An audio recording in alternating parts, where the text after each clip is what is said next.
boys and girls. Oh, look at that. Sorry, getting carried away here. Just on a bit of a road trip on the new Bolt. Yamaha. Just taking it out for a couple of days. We had a bit of a road trip with the boys. Went to Ulladulla through Kangaroo Valley, Berry. Yesterday, today we're winding through the Grand Ocean Drive towards Wollongong, going back to Sydney. So I've only had this bike for about 3 days. Oh, well, 2 days, but I've already put a couple of 100 Ks on it. Well, close to 1,000 Ks on it, to be honest. So I just thought I'd do a quick review, and this is kind of a good time to do the review, just because it's you know, we've been doing a bit of touring and that, and I just sort of realised how good riding a cruiser is when you do touring. I haven't had a cruiser for quite a while. My first bike was a cruiser, and then I just went to nakeds and some sport bikes and stuff like that, and dirt bikes. But yeah, really haven't had a cruiser since then. And since sitting on this, I mean, it just shows how comfortable they are. Like, normally my ass has very low capability of taking a beating. No pun intended. But this seat, man, it's so comfortable.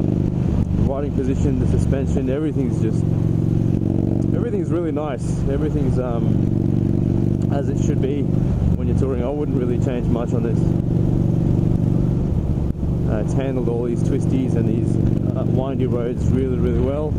It's flickable enough. It's obviously not as flickable as a sport bike, as an SV or as a W800, but it's definitely flickable enough. It holds the line when you just pull it through. It's a very simple bike. It doesn't have much on it.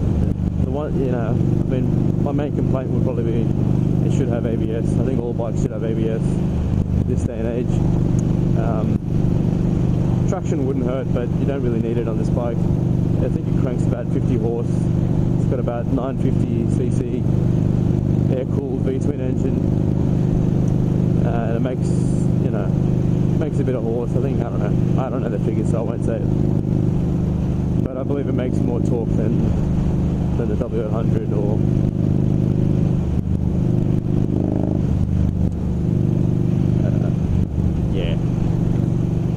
what else can I say about the bike? It's really comfortable. Riding position is plush. Very easy to sort of get used to. Very low seat height, so it's great for shorter riders.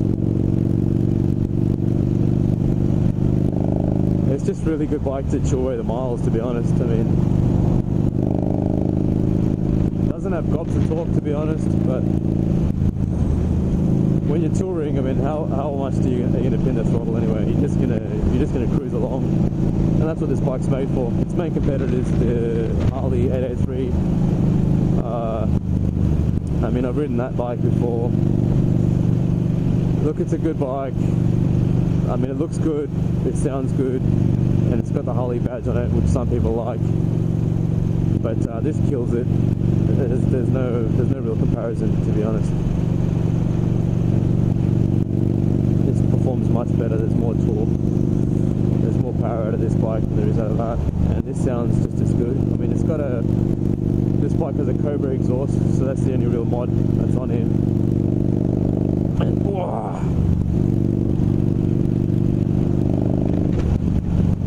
you can definitely hear that exhaust. It's a very solid bike. I really like it. Good entry-level cruiser. I guess if you're looking at other cruisers around this size and shape and stuff and looks, something that sort of looks similar, you're looking at obviously the Harley Sportster, probably not the 883, but probably you're going to look at the 1200. Oh man, fucking whole bumps and lots of bumps here. You look at the 1200, sorry, and then you look at the Octane, the Victory Octane. You're going to look at probably the Indian Scout. They're very different motorbikes, but they kind of look similar, you know. If you're going going for looks and disregarding price. This is a very cheap bike, so it's 12 something, 13 grand. Probably cheaper when they have their sale.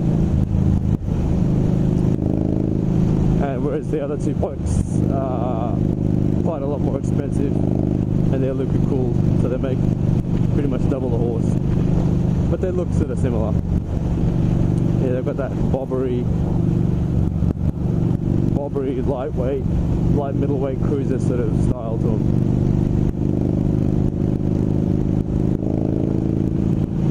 But for most of us, if finances are an issue, then you're probably going to go to something between this and an 883, and you hands down get the Bolt.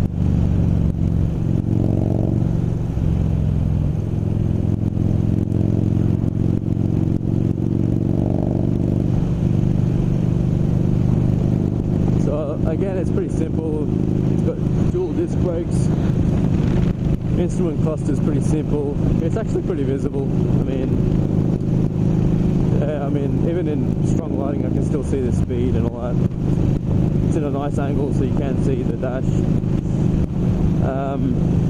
There's not much on there other than the alarm, the neutral light, the fuel light, all that kind of stuff. There's no fuel gauge. I mean, come on, this day and age, I think every single bike should have ABS and a fuel gauge. And ABS should be able to turn on and turn off as per needs, but they should have that option. It's kind of silly that they don't make that on every single machine. But everything else is pretty much traditional Japanese style. Indicators on this side. Indicators on this side, and you've got your start, stop, kill, emergency here, and you've got your select, your odometer and trip meter from here. There's no riding modes, but this kind of engine, you don't need it. It's just a really easy bike to ride.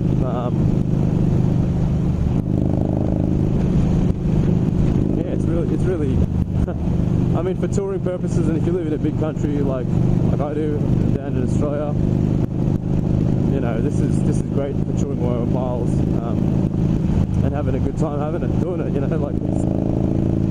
It's flickable enough to go through tight twisties, which we did in Kangaroo Valley on the way down here, and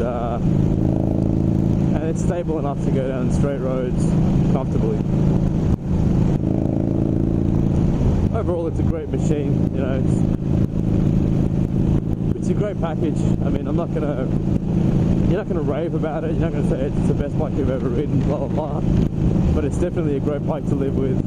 It's kind of like the performance of a W. It's kind of, the engine's very relaxed. You're gonna have a bunch of torque, and then you're not gonna have much when you sort of put the throttle up a bit higher in the RPM range. But yeah, really good looking bike, great to live with. If you're gonna get one of these, I'd definitely consider it. Take it up a test ride, see what you think. Sound great, looks amazing. Yamaha Bolt, can't go wrong. Adios.